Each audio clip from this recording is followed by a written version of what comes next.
When I say the word Castlemilk, what do you think of? Kind of cows grazing in this beautiful green Arcadia. Probably in Suffolk or something.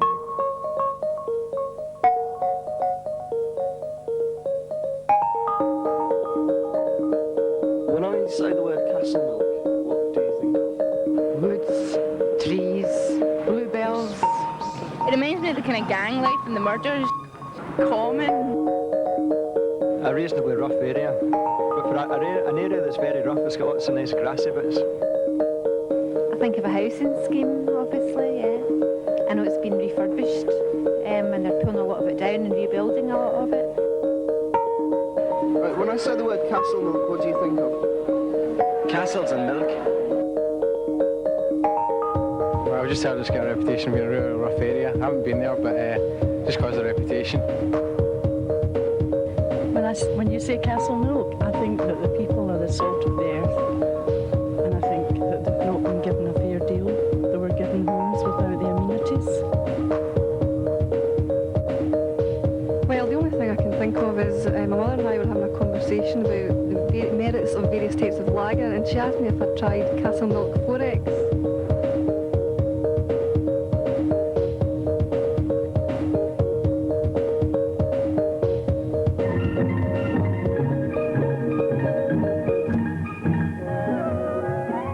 People everywhere are clamouring for houses. 94,000 names comprise the waiting list in Glasgow alone. Of these, 40,000 are the names of people who are actually houseless. To provide more and more new houses in the shortest possible time is the aim of the municipal representatives at George Square. Chaos left by the Second World War and severe shortages of labour and material are gradually being overcome. Post-World War II in Glasgow, there were some extremely poor housing conditions, especially in the centre of Glasgow, and high levels of overcrowding, and the idea was to lower the overcrowding and improve the living standards of those people in public rented housing. Crumbling buildings that make only the crudest provision for hygiene. For too long, daily life has been a fight against overcrowding, sickness, disease, and death. The original planning of the state was done on the basis of emergency. The pressure to provide new houses was enormous. And down, too, comes close on a century of domestic history. These old stones, so rudely and suddenly tumbled, have sheltered generations of Glaswegians in good times and bad. They have rung with the laughter of children and groaned with the loneliness of the aged. Now they must go. A lot of the houses from which people were relocated were in private ownership, private landlords. The powers weren't available at that time to upgrade these properties. And unfortunately, a lot of good properties were lost in the 50s and 60s. Homes like those in Moss Park were built in the first years of peace to meet the needs of people who had grown tired of tenement life. It was an age of ideals. A victorious nation owed its tired warriors a new life. Precious acres of arable and pasture land disappeared under streets and pavements. The supply of new houses increased, but the demand seemed insatiable. It became evident that Glasgow must stop spreading and devouring. The time had come to tear up that no tenements resolution of 1934 and start building flats with up-to-date amenities, communal gardens and greens. Sites of new permanent houses will be seen from the map, which is, after all, a fascinating thing when it shows house-hungry people where houses are being built. The Pollock area alone will form a community unit of over 8,500 houses, with a total population of 34,000 people, a settlement as big as many sizable towns in Scotland. A lot of the planning which took place, I understand, took place in the 1940s. As to how this new building should be done and where it should be done, the forces that be, and I think political forces were at play, led to the building of the peripheral estates in Glasgow. Castlemilk, a lovely piece of country with many natural amenities, will accommodate 9,000 houses. Toryglen, smaller, nevertheless provides... But the important thing is that they were kept in Glasgow. So they're on the outskirts of the city, but at the same time, they were definitely still part of Glasgow. Sites having been secured, the knowledge and skill of a large technical staff is concentrated on the vast project. Architects must plan, then engineers and surveyors must translate plans into reality. First houses in Castlemilk town. Glasgow Dean of Guild Court granted linings to the value of £4,500,000 to the Corporation of Glasgow to enable a start to be made on the new Castlemilk housing scheme. 2,461 ordinary type houses and 720 houses built by the Crosswell system. They are mostly 3 and 4 storey tenements of 3 and 4 apartments. They are the first linings granted for the new scheme, which when completed will comprise of 8,305 houses. There will also be 13 churches, 8 shopping centres, libraries, a cinema and a fire station. Under the blades of the bulldozers, the rolling farmlands of Renfrewshire and Lanarkshire have been planed down to cradle the new communities of Castlemilk, Easterhouse and many others. Here, under the hands of the builders, the walls of a new Glasgow are rising, and soon there will be another pilgrimage of covered vans bringing escapees from the dark tenement areas of the inner city to the sunlight and healthy living of outer Glasgow. I moved from Aramick in Bridgeton. I had 7 children. I got a 5 Came here in 1956. We were part of what was called the Big Flip for the Gorbals. We all come out the back of an open tipper, Mountain Pond, 6 Well, rooms. a lot of our old neighbours had flitted up beside us because their places was coming down. I moved from Provmill. I didn't know this end at all. It was foreign to me. My wife and myself, we lived at that time with my mother-in-law, a sister as well, and when we applied for a bigger house, we all thought we would like to keep together. When we applied up here, It's an exciting moment when they open the front door for the first time and see the roomy entrance hall and the bright interior. Oh, when I came here, they were still building the place. You know, a lot of the places here didn't even exist when I came here. At first there was no roads or pavements or anything. No shops or nothing, no schools or anything. Of that time that we came here, it was like Siberia, this place, really. 1945, 62,000 families have turned their backs on the old tenement life of the past and now live in happy communities, escapees from the conditions of last century. Oh, I thought it was great because there were bathrooms and things that we never had. Moved into a 3 apartment. It seemed big, plenty of room there. It was a fight to see who was going to get into the bath first. We'd never seen a bath before. It was all boys get through into a sink. I thought it was a lovely end of the town when I first seen it. Oh, they were beautiful, you know, at first, and Market Drive was beautiful. It was a oval bit of grass in the centre. You know, and there was 2 or 3 policemen stayed there at a time and quite friendly. Because this is not just a building project, but the culmination of almost half a century of war against dirt, disease and human degradation. These houses, with their modern facilities, are the victorious battlefields of that war. They belted up the houses, first-class houses, we can't complain about that. But there was nothing for to save the women, long hurls back to the old grocers. Everything, there was nothing economics here. Everything had to be on a bus and away. Wains with prams and then coming back with the wains with the prams and a ton of messages. Pure stupidity and the whole lot of it. See, there was absolutely nothing, no shops, dependent vans which bled you dry price-wise. They made a blunder at the beginning when they didn't put the shops in. They were like a shopping centre. People with young families, it was terrible for them because we're living within one wage, plus their husband's travelling expenses, plus children to clothe, and they depended on the vans. But they could run up messages for Monday to end of the week and pay it then when they got their wages. But they were still paying a lot more than they should have. Took advantage of the situation. This was to be my first parish somewhere in Scotland, you see. And I wanted very much to work in a new area where it was fresh, everything was new. I didn't... because I had ideas about what I thought the church should be. We started with a workman's bothy as a kind of canteen place just at the junction of Machrie Drive, I think, or Machrie Road and Castlemilk Drive. Just at the corner there was a wee bit, and there was this hut. It was the only thing I could see that was around. There was nothing else. There were no schools even yet. And you know, that little place very soon became very full because there were a tremendous number of people there and a tremendous number of children, and pretty well every family had several kids, and so the place was absolutely hotching. It happened yesterday on the banks of an artificial lake near Castlemilk Children's Home in Glasgow. The toddlers wandered from their homes down to the lake and watched older boys play cowboys and Indians. As police and firemen raced... There wasn't even any railings nor nothing put round that. You tell me the common sense of these people, of the big IQ idea, the authoritativeness of an architect, to know that was going to be gutted with wains, and they couldn't have railed a whole lot of that. August the 11th, 1959. Today, Castlemilk is regarded by many as the heir apparent to Gorbals for the title of Glasgow's leading travel spot. This, however, is a superficial and unfair judgment. The first sight of Castlemilk is a surprise.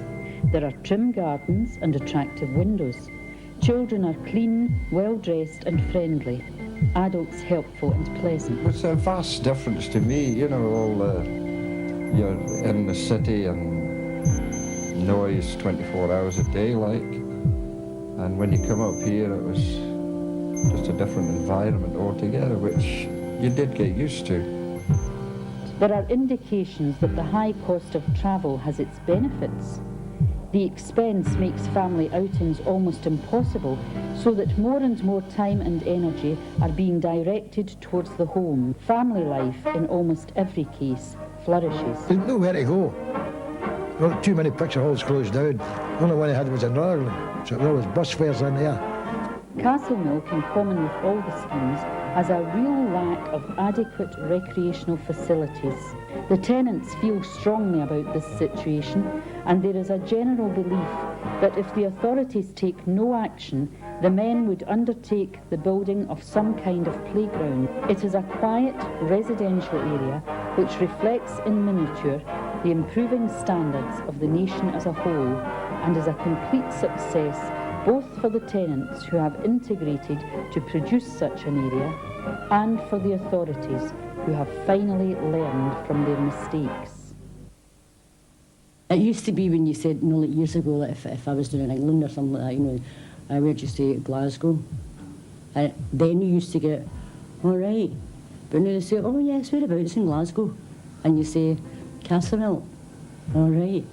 You know, and they're frightened to look at you after that. They kind of, you know, just turn their head away. We were standing outside the boat one day waiting in the queue, me and a couple of my pals, and there was actually quite a lot of lasses for Castlemilk there. And a few lasses came up to us and says, if there's anybody for Castlemilk turns up at night, will you help us do them? I just said aye. We bother. Well, just look at you, so one of the crowd. Because you stay there, you're one of the mob, aren't you? One of the crowd. Aye, that's it. That's my son. I better take this for you, he'll come and lift you. So there was a lot of good dreams, good hopes, and an excitement, so that the schools were very important too, you know, what went on in the schools. Healthy bodies, to make good citizens, must be tenanted by active and well-informed minds. Striking this necessary balance is a problem which Glasgow is facing and solving with bright new schools. These well-designed buildings, with their attractive surroundings and up-to-date equipment, are making education a pleasant preparation for the responsibilities of adult life. I think I enjoy the kind of, if you might put it, the honeymoon experience. The early sort of days where there was this tremendous newness and excitement. Everything was vibrant and growing up and round. It was really a good scheme for everybody. It came from Bridgeton, the south side, the other side of the water, the Carlton, all different areas moved up here, Kinnan Park and all these different places. And it was a real good community. Many of them will be housed in huge modern blocks. Building industry was keen to develop these techniques, the techniques which would enable them to construct high-rises.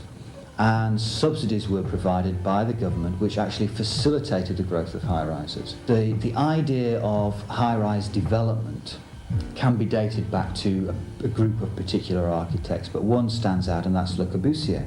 They combine every comfort of modern living with a tremendous saving in ground space. And when he conceived of a high-rise, he conceived of a high-rise which would have many amenities built into it. There would be shopping facilities, group facilities, washing facilities, and so on and so forth, all built into the development. However, to do such a thing would be very expensive. And so what tended to happen was that simply the high-rise would be built with just dwelling space in it. Another experiment in better living. Castlemilk's a nice site, you know, on the hill there, looking down over the smoky Glasgow, but here we were in Castlemilk. It's great. It was a very good community. There was no worries about break-ins or any sort of violence or anything like that.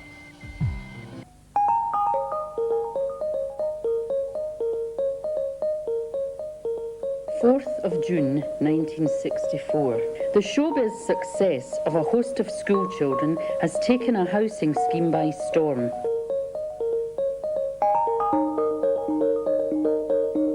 Memories of the man that used to come round the back court and sing, and people used to throw him out money into a hat and things like that, you know. That's gone back a long time, yeah, but I've still got that vivid memory, you know. New shopping centre for Castlemilk.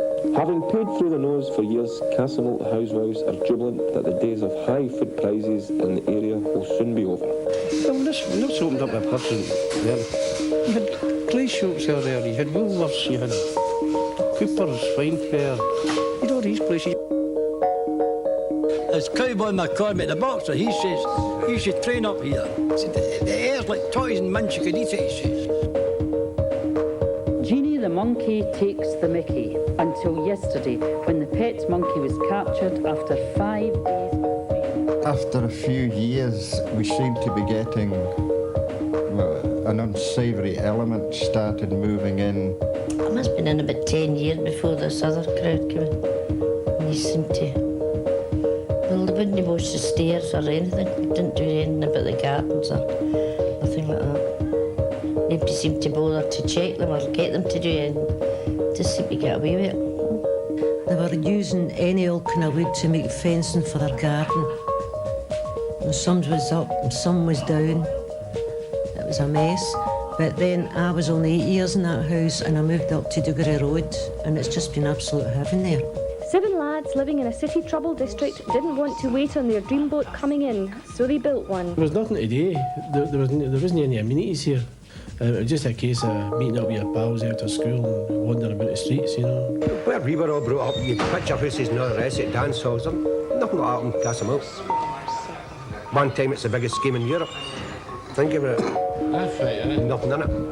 No, but most of these men were working at the time. You were coming home at night. You couldn't come home and get the bus right home and say, I'll get to my local for a pint. That's at the same time. You take it up at Raleigh and after Glasgow Cross.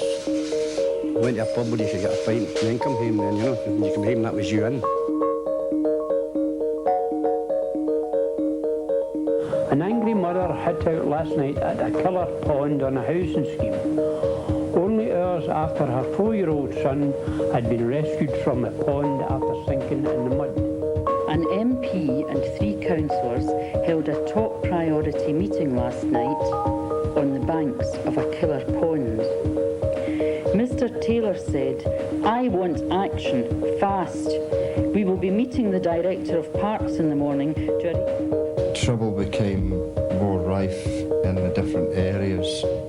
And there was different areas getting such a bad name, you know, they would tell you, keep away from that bit and this bit. No, not really, because the other ones that flitted in weren't anxious to be here. So once they were settled in, they wanted back to their own area. So each and every one went back, and the ones that was anxious kept it nice. I mean, I knew it was a disaster for the start, but they eventually just pulled it down a couple of years ago. It was too close congested. You know what happens when there's too many people in one area? What happens? It just becomes a slum. But I've always had good neighbours. That's one thing I've always had. Even down where I was, our great neighbour, they all left.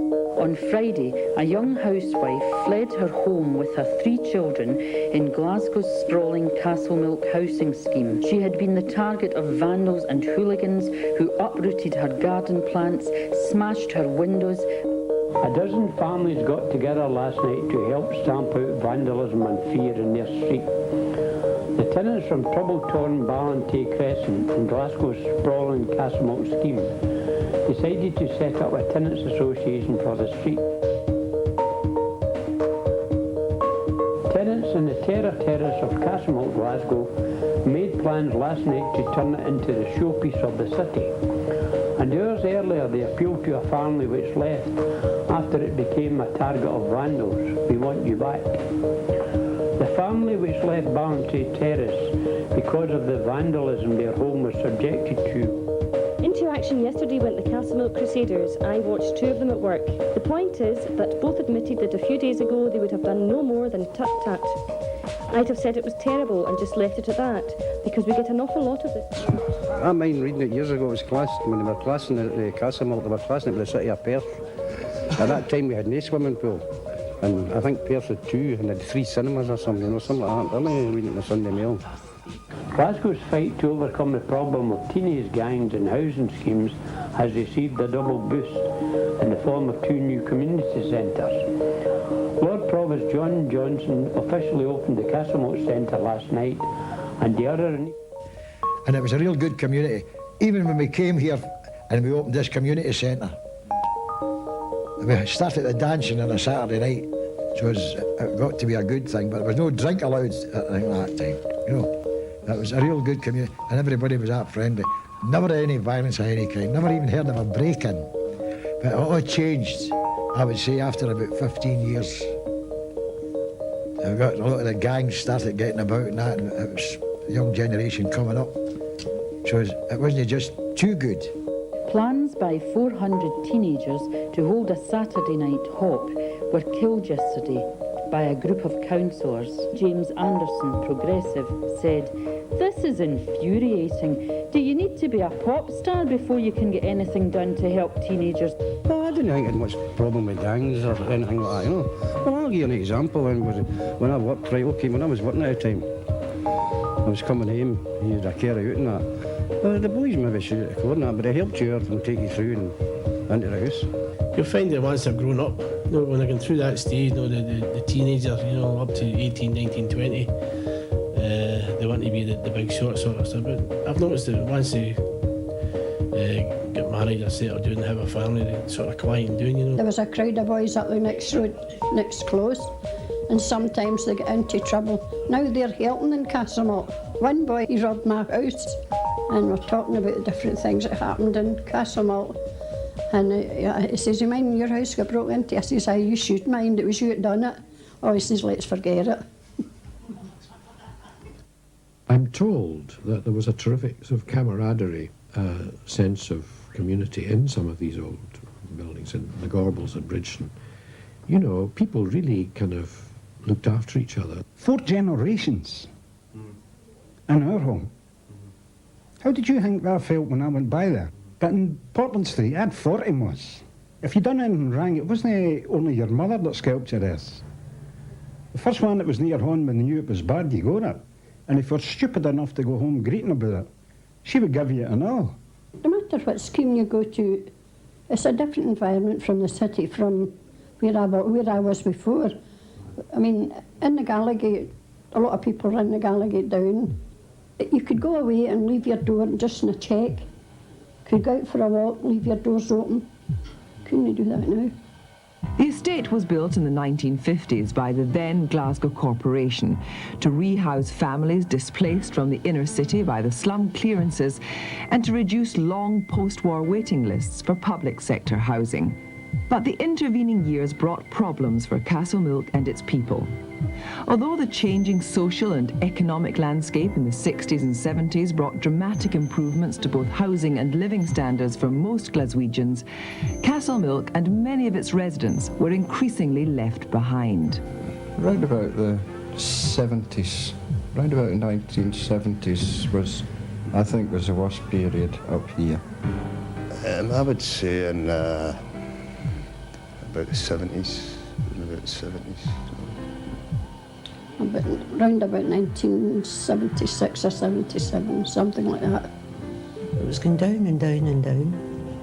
Middle 70s, 75, 76 for that, yeah. I think it deteriorated over the years. You know, I mean, when we all came up here, it was like brand new houses, you know, and it was lovely, and everybody kind of kept it good. And I think it's like the generations that have come. Started getting a bit like the Gorbals, and the policemen moved out. You know? You see the gang warfare, I know. No, that's a big part of it, because it was, Castlemilk was like section. No, like say Macquarie, Arden Craig, Ardmalish, the Valley, Homebuyer, Glenacre, and every part of the gang. The dream homes of the 50s were in need of upgrading, and the welcome, wide-open spaces had become difficult to maintain. Well, if you're suggesting that there were faults with the design of the scheme as it was originally built, then I can agree with you, but of course we all have the benefit of hindsight.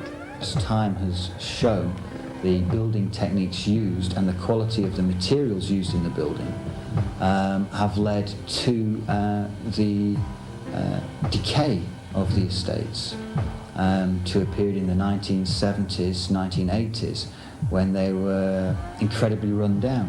It was in get the houses up, get them in and save money. That was a farce of a lot. To be fair to the people who did build the estate, if today's planners, architects, roads engineers had been under the same pressure, we might have made mistakes as well, and indeed we may have made mistakes. It just seems the district council didn't want nothing to do with the houses. They just let them run down, like any repairs and all that. But the corporation was to blame. They let things slide too far. Nevertheless, as a town planner, I would say that it was perhaps the absence of people in our profession which contributed towards some of the problems which arose. And although Castlemilk was of comparable size to a small town, it still lacked vital facilities and services other communities took for granted. There weren't enough facilities and things for anybody, you know, even the young ones, not just the young ones, but for other people as well. There weren't enough places for them to go. And we had a picture house not so far from us, but that was changed into a bingo hall. Important talks are being held between an MP, council officials and cinema owners, all because 11-year-old Anne-Marie Horan wrote a letter. Anne-Marie decided a little prodding in high places was needed to get more entertainment facilities in the giant housing scheme where she and her 6 brothers and sisters live.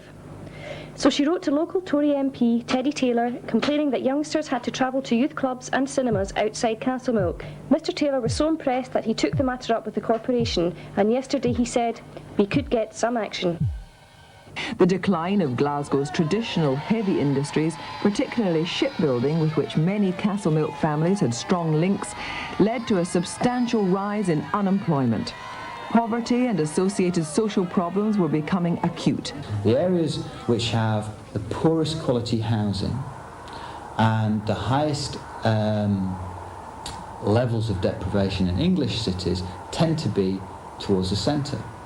Well, in Scotland it's slightly different, and they tend to be on the outskirts. And so you have a situation where the people who are in greatest need of finding work, in greatest need of accessing cheap but good services, find themselves the furthest away from them. All these factors combined to turn Castlemilk from an area in which people were happy to live to somewhere they were glad to leave if given the choice. There was a lot of empty houses lying empty. No, that was at that time. Because the folk couldn't get out quick enough. It wasn't a very nice place. If you build something, you've got to try and maintain it. I mean, which they didn't. So they run down, people left. When you go to better places, Livingston, Cumbernauld, what do you call it? East Kilbride and all that. Some of the families, most of them would say, I've got somebody abroad. You know, just left. Make your own way in life. There's quite a few of them that went to Australia, America. I'd only got the one son, he went down south. Castlemilk's population dropped from over 36,000 in 1971 to under 20,000 in 1990. a vivid indicator of the area's declining reputation. I first went to Castlemilk about 6 years ago now, and I went there as a student of Glasgow University. One experience that sticks out was a time where I interviewed some young girls. These girls were between 8 and 14 years old. So I asked them what they wanted to be when they grew up, and a long list of jobs came out, such as teachers, doctors, airline stewards, film actresses, things like that. Jobs which are the aspirations of a hell of a lot of young people. And the thing that struck me was that these girls who were between 8 and 14, they told me that they felt that they had no chance of getting these jobs because they were from Castlemilk. I think the people that say Castlemilk, I think the people in Castlemilk are a wee bit thick, to tell you the truth, and I think it's still going to this day. Let's have a person for a year, went for a job, and somebody from East Kilbride went for a job, and you choose the same qualifications. The person from East Kilbride would get it. Like, you minute you say to the girl of Castlemilk, and I mean, if you wait up, if somebody came to you for an interview for Newton Mellons and somebody came for Castlemilk, be honest, who would you take on? What I've heard is you can't be a lawyer if you live in Castlemilk. My pal got told that. She went to university to get in, and they basically told her, oh, you stay in Castlemilk, you've no chance. It's got a bad name. A lot of good youngins up here. That Glenwood School in Margaret Meares, was a lot of good pupils come out of there. But they're never mentioned. It's always a bad element that's mentioned. Never mention the good things. Information office management. That's good, So I'm doing it for 2 years, and that takes me to third year uni. Then I'm going to do 2 years at that, or 3 years even. But I do want to spend a lot of time learning what I'm going to do, like be a manager. And so I know what I'm going to do when I go to the job, you know what I mean? I'm not stupid, you know, I hate that. People think we're stupid for Castlemilk. The declining population led to many empty houses and a general deterioration in the environment, with neglected gardens, back courts and stairways, and a lack of off-street parking. Continuous decline. You need to do about it. I don't know, I think it's a bit too wild for my liking. I mean, well, it's not really Castlemilk, where I was brought up was Craig, and that was a bit too rough for my liking. I've always thought it as being alright. I mean, it's got a kind of stereotype. It's kind of dull, there was nothing really to do. If you wanted to go anywhere, you would have to travel with the kids, and it was money all the time. All the kids are out, and this is such a big place, you don't know where they are, you don't know what they're doing. You're just off-ski, you know, and they're doing what it is they're doing. And Obviously there's some places, like when you go in, like on a Friday and Saturday night, there's hundreds of people like, hanging about and now drinking with their cargo. But that happens everywhere. Yeah, I've been, because lots of places I've been, you see it everywhere in the town and all. There was actually people walking out the place without even having somewhere to go. No, they just said, no, I've had enough. Packed their stuff into a lorry and away. Because it used to be purely old, right, horrible houses that were falling down in dampness and all that, but although the existing houses are structurally sound, many of them now require new wiring, insulation, damp-proofing and heating systems. The policy of right to buy recognises, so it says, the desire of every individual to own their own home. And it attempted to encourage that by offering significant discounts to people in their council properties. Obviously, the longer your tenancy, the bigger your discount. So, and it runs, I think, the maximum 70% discount for tenements for a long tenancy. So you've got people, and have bought houses in Castlemilk for £6,000–7,000, and that's what the council gets in receipts for. So that's not even, that's a set of windows for another house, some of today's prices. There are certain areas within Glasgow which were regarded as being very desirable areas. Areas which were perhaps built between the First and Second World Wars, which were public council estates, such as Knightswood, I think. Practically every property has now been sold. In Castlemilk terms, right to buy really has not been a major issue for us because of the location of the scheme and the aspirational wishes of people to own their own house. Up until fairly recently, the numbers who applied to buy and subsequently purchased were under 200 out of a stock of 7,000 or 8,000. The pool of housing that remains, which is in areas which are regarded as being the worst areas, and the properties are regarded as being the worst properties. Also, the people who were in areas such as Knightswood, because they were in the better properties, there were lower maintenance charges associated with those properties.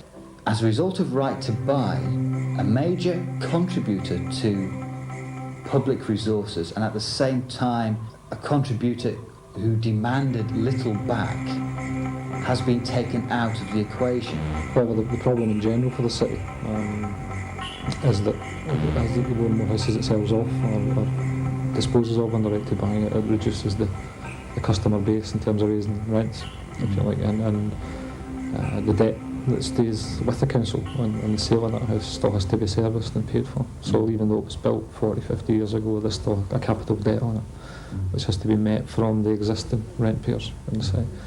Problems further exacerbated by right to transfer or voluntary transfer to housing associations and demolitions, and that again, when those houses transfer to a housing association, the debt doesn't go with them, it stays with the council. At precisely 10 seconds past 5 this evening, a truly historic pint of beer will be poured. The 10 seconds is the time it will take after opening for first orders to be served in Scotland's newest pub, and there will be no shortage of customers, for some will have been waiting 30 years for the moment. It's in Castlemilk, the post-war housing scheme which with 40,000 residents has a population the size of Perth's. By comparison, the town of Perth, with roughly the same population, supports 46 pubs and 19 hotel licences. Scotland's newest pub is set to break all records by taking more than £1 million in the next 12 months. And there is not a rival pub in sight. The major problem which the community identified during the preparation of the Castlemilk Partnership strategy was poverty. And that is one problem that hasn't gone away.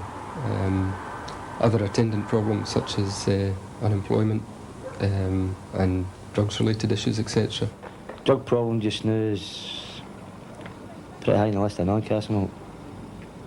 No, but it was a great issue to start. I've heard a lot of people say it is, but I don't think so. You know what I mean? When I was at 40, 50, it wasn't a great issue. It was there, but just now it's rife. No, I said past the Castlemilk. Just the way the system's gone. All over Scotland, all over England, all over Britain. Once the drug scene opened up, you know, especially the younger people, it was terrible.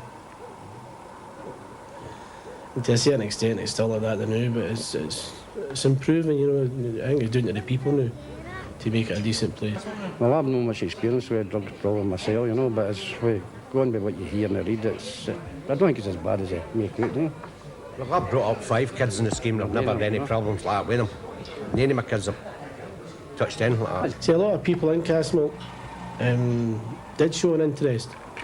That's why you've got all these projects and a lot of people volunteering with all these projects, and because they've got that wee bit of interest in Castlemilk. But before that, there was nothing.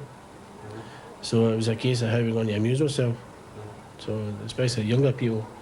So we'll smash up some motors, we'll break into some houses and all this kind of stuff. But a lot many of them who are getting involved in Castlemilk. The rest are other houses and they're making this fire the excuse. I stay in Scarrow and I've been there 8 years. If I wanted to set my house on fire, I could do it and come up here and camp. What's the sense when the people in the area 30 years and can't get out it? You've got to do your sentence in Scarrow before you can get out, and then you'll be lucky if you get out after it. Castlemilk City, as it became to be known, began when there was a fire in a place called Scarrow Drive, up in the east end of Castlemilk. Here on the 6th of April, because of a fire, the tenants of 5 flats were evacuated and given emergency accommodation elsewhere. So a group of people, including myself, we got a van and we went and we'd arranged that we would take the people's furnitures and distribute them to different households in the area with people who were sympathetic. The Housing Department now believe the flats are ready to be reoccupied, but the tenants refuse to go back and want to be rehoused somewhere else on the scheme. They claim the fire was started deliberately by vandals, that it isn't safe for them to return. To the Housing Department, their request is unreasonable. They wanted them to stay in the area. There's a reason for that, is that there was an area called Ballanty, which is still called Ballanty, which is now a co-op. But that was an area where people, there was a big transfer, on our list. And when people left that area, it actually became a deserted area, and then the place deteriorated. And it was in that state until the housing co-op took it over and redid it. I mean, it was roofs burned and stuff. What the housing department didn't want to happen was for Scarrow to go the same way, because they also had a big transfer list. Just about everybody in that area wanted transferred out. So without a conventional roof over their heads, the tenants have made their own arrangements. They've set up a camp, a Greenham Common look-alike, right in the heart of Castlemilk. Its location has been carefully chosen, bang on the housing department's doorstep. It's a bold attempt to keep their grievance in the public eye, and above all under the eye of the council officials. What happened then was that we were occupying the housing department, housing office during the day, for the whole day. It was a bit like a circus, it was a bit of fun. People were coming in to pay their rent, getting caught up in this thing and became aware of what was happening, and there was a lot of support. And we went through this ritual each night when they wanted to close the office, when the housing manager would come out and say, he'd have the police there, and he would say, he's asking us to leave. If we refuse, they'll take us out. So that's what happened. We'd refuse, the police would take us around, put us in a van, drop us off round the corner. The tenants directly involved in the issue are more than matched in numbers by sympathisers who've offered their help. The campaign is rapidly developing into a more all-embracing assault on the whole housing system. Suddenly, people's cases had been reviewed, or things were happening simultaneously, let's say. They were saying there was no victory. These things had been sorted out in their own, in their own natural course, But of course, nobody believed in it, Well, as you've heard, it's a complex problem with no simple answer. Solving it is made even more difficult by the age-old divide between tenant and landlord and the mutual misunderstanding which that causes. Possibly in the long term, the answer lies in the growing idea of self-management. People were getting together, and then you had all these different places opening where you could attend and make your voice heard that you were not pleased. I think it was the beginning of the 80s, or mid-80s, they started forming the, what do you call it? Not so much housing association co-ops, what do you call it? Tenants associations, because I was involved in that and all. Like the Stana, and that kind of fell away. Then it went into the co-ops, housing associations. A major initiative aimed at alleviating unemployment and improving the quality of life for the 28,000 inhabitants of one of Glasgow's biggest and most deprived housing schemes was launched yesterday. Built on the edge of Cathkin Braes in the 1950s, Castlemilk rapidly deteriorated through the 60s and 70s into an area which now has 38% unemployment, severe problems of poverty, and amenities which are either totally lacking or badly in need of modernisation and repair. The plans for the area of Castlemilk always identified areas for bingo halls or dance halls or cinemas and such like. These were always identified as there were areas where these could be developed, but all of these meant private capital. I mean, local authorities don't have the ability to invest in things like that, even if they had the resources. The governments of the day of various hues only allowed resources to build houses and didn't allow resources to build schools. Even they came along very much later, as we know. You identify opportunities for private investment, but they don't always invest. Their commercial considerations are different from the needs of a community. Just tell me about the amenities on Castlemilk. Well, we don't have much amenities. We've only got one shop and 4 shops up at Toppy Road. We've got to travel to Rutherglen. We have one tenants' hall, which has got to cater from Tormouth to Arden Craig. Can I ask you to do that just once more, but don't put in the names and things, because as I said, people... We'll go again, here we go. We've got one shop. No, wait a minute, I'll give you the old hey-ho. Right. Tell me about the amenities. We've got one shop, which we've got to travel, and we've only got one community place for children. And is that all right? That's fine. That's lovely. Well done. The Castlemilk Partnerships, which is charged with the task of developing and coordinating a strategy for the long-term regeneration of the estate. The foundations of the partnership were laid by the government white paper, New Life for Urban Scotland, which was published in 1988.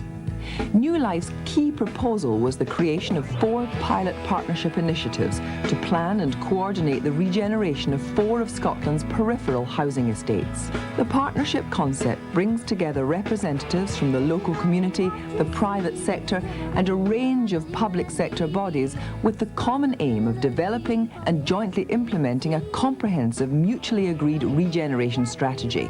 For the past 4 years, this community centre has been at the forefront of the battle against drug abuse in Castlemilk. The Castlemilk Drugs Project offers a range of counselling facilities to local drug users. And a year ago, a needle exchange was set up to combat the risk of HIV infection from shared needles. But now that facility has been withdrawn and shared needles are back on the streets of Castlemilk. Is that okay? Goals have been set around 5 key issues: training and employment, housing, land use, social and community issues, and enhancing the image of Castlemilk. Around about 9 years ago, the houses here were nearly all empty. No one wanted to move into this area. And even the homeless unit, it was sent a tenant along. They only lasted around about 3 weeks, and then they left because they just couldn't cope with the problems we had in the area. And as you can see, it's quite a success. We have quite a large waiting list if we're going to do any other houses up. Are cooperatives a good or a bad thing? They're a good thing, where the right conditions exist, where they have support across the board, and where they have the support and commitment of the people involved in it. Right, there's only, what it seems to be the only options just now is either be a co-op or your houses aren't getting improved because the money isn't there. And I don't think it's Glasgow District Council's fault, it's actually government who are not giving the money over to do like major repairs and repairs. There is a very real concern over security of tenure and rent increases. The government's proposals are dramatically altering the nature of the existing tenancy that people live under at the moment.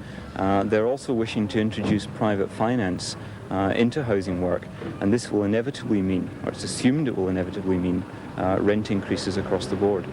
I think one of the things would be you have to be committed to running that co-op because there's an awful lot of hard work involved. It's not just maybe 1 or 2 hours a day attending meetings, it's like a full-time job. We have our own youth projects, we run our own play scheme, and it's not always like committee members that's involved in this. We try and draw the tenants in themselves, because when we interviewed them, one of the things we said, would they like to get involved? And actually, as the tenants actually make a co-op. You've got a good set of tenants, you've got a successful co-op. I think it's just the people, really. It's just unchangeable. I can't see it changing. It's just a lot of cheeky people. I've got that feeling. I mean, it's not Castlemilk, it's not the buildings, it's the people they're putting in it.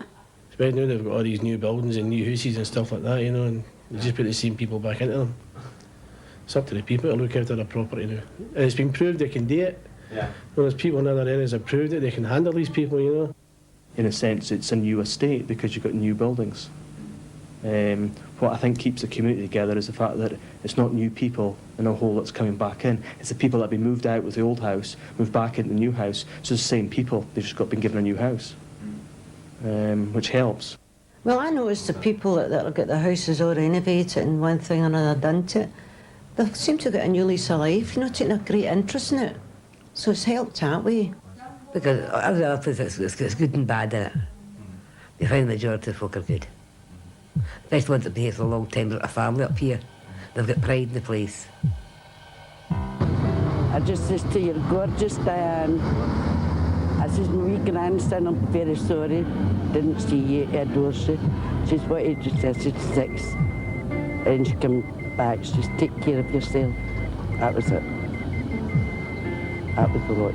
And the family unit, as it was, people tend to remember or like to remember of mother, father and a number of children, all of whom are working, and sustaining a household no longer exists. It all exists in far fewer numbers than it maybe did a few years ago.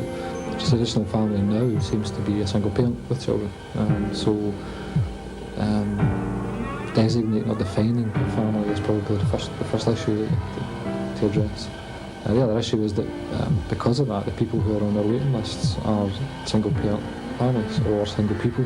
So we have to house the people who are on our lists, and we have to tailor the housing provision that we provide to their needs rather than going looking for something which may not be there in the first place. No, there's so many pensioners' houses in Castlemilk. Well, now they're putting young ones, mixing them through. And I don't think that's a good idea. There is an uneven population structure in that there are a disproportionately large number of young people and a disproportionately large number of older people. So you have older people predominantly on benefits, and a lot of the younger people who live in Castlemilk find themselves on benefits. But relatively fewer middle-aged people, people who would be at the height of their earning potential. And so very little money is coming into the estate which could actually support local businesses. Management was offered jobs down south weeks before the workers knew they were gone. Well, I mean, we were asked to attend a meeting in the factory this morning, and we were given the notification, 90 days notice, of a proposed closure. The workforce are very angry. They feel let down. Do you share that feeling? I think that's putting it mildly. I mean, the workforce think this is an absolutely disgraceful position. Only a number of weeks ago, the company spoke to the trade union about a limited number of redundancies in order to save the jobs of the rest of the factory. And now, just after the summer holidays, people are told the factory's closing. There's boys here that's left school never had a job in their life. And maybe the jobs would be the first thing to concentrate on, you know. There's a lot of jobs in Castlemilk just now.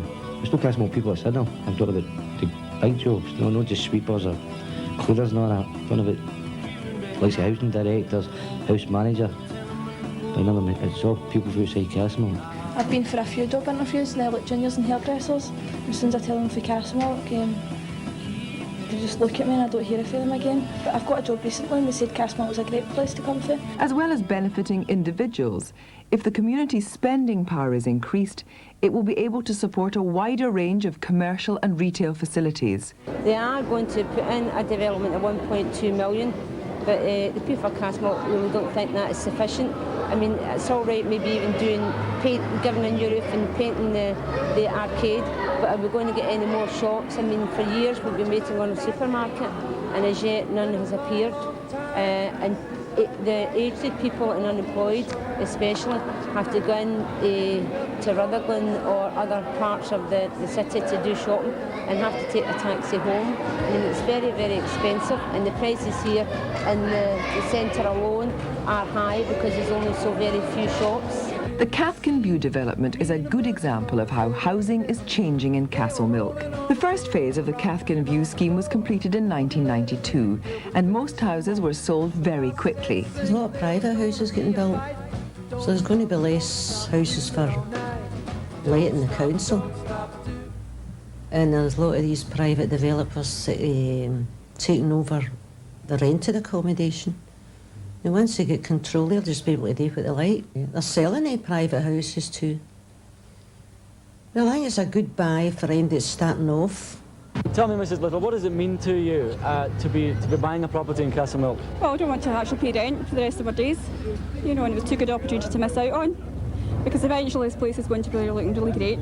You know, a lot of people are actually moving in, private places coming in to build, you know, so hopefully. I think they're looking dolls houses. They're not worth the money, definitely not worth the money, in fact. A lot of my pals have got them and I don't like them. I think they're too wee. And you've got bedrooms. I've got a cupboard that's bigger than the bedroom in it. Because I know my friends were actually, who are not far from there, wanted to buy houses that were on the outskirts of the area, but when they made inquiries about the houses when they were starting to be built, they found out they were all sold before they even started building them. So if Castlemilk has got a bad reputation from the past, it must be changing when there are people that are actually buying property in the area.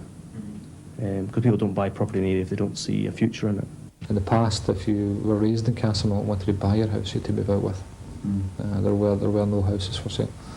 We've now created that. If you subsequently bought a house and want to move up somewhere else, then you have to move on somewhere else. So we're trying to create a second tier of ownership to keep that ladder going.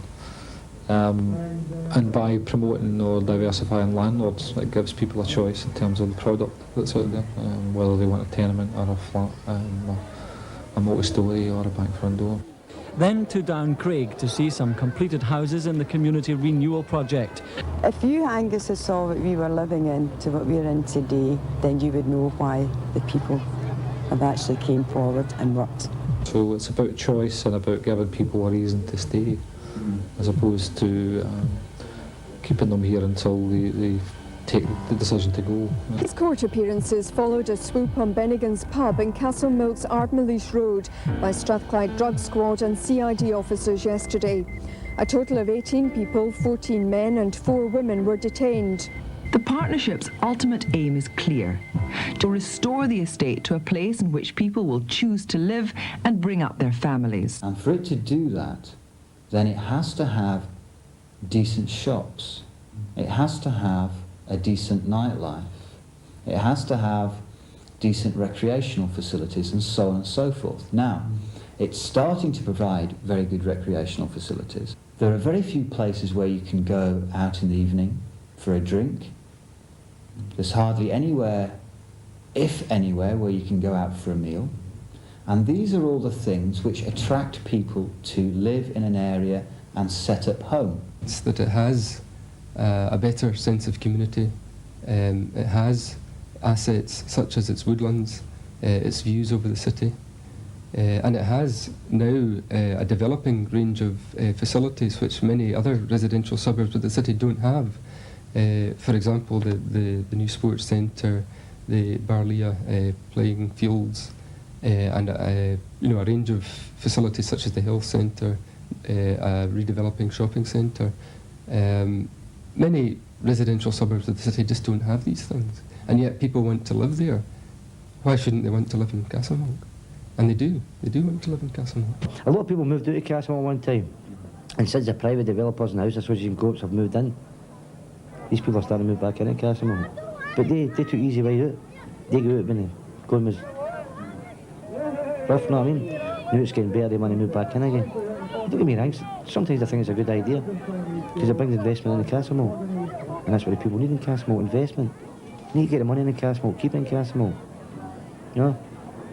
So what do you think about the flats coming down? A story day for Castlemilk, but I think it's good that they're going. You know, Why? You don't need high flats. Yes. You know, I feel people must have felt imprisoned in them, really. I would never like to live in a high flat like that. Say a few words. Well, if it's coming down, you'll get back on it. You stood up number 19 o'clock to